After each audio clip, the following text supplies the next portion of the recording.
What happened was I hid on the boat for a couple of hours. I waited until daylight so that the chopper could come out and film when I went in and confronted the captain.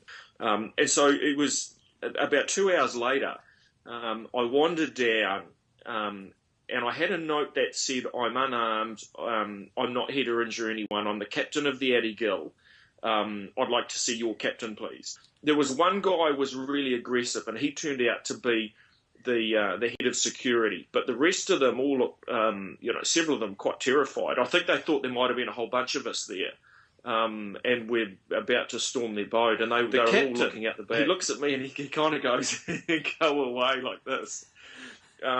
We saw that. And I said to him, "Look, mate, you don't let me in, I'm going to go up the top and cut up your electronics." There's about, a boat like that would have probably $500,000 of electronics sitting on the roof. So I'm going to go cut your electronics. And you could see him like sitting there looking like, "Oh, gee, this is not good." And then I handed my note over, and the captain, he threw it on the floor and stepped on it. And it remained there for quite a while.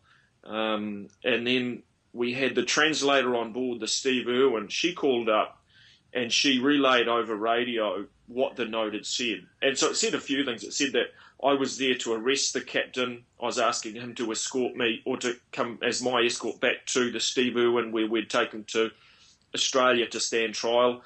If he refused, I also had a bill for $3 million to replace the Ady Gil. And then the third thing was, if they refused those, then I would remain on his vessel, and I was asking him to take me to Australia or New Zealand. And I knew they'd never do that, and they would never give me the $3 million, and they would never go back to the Steve Irwin with me. And so the main objective was to get me into Japan. That was the objective all the way along, and it kind of left them with no position, really. And not easy when you're on a boat in Antarctica and suddenly you've got a stranger turns up on your boat. It did put them in a difficult situation.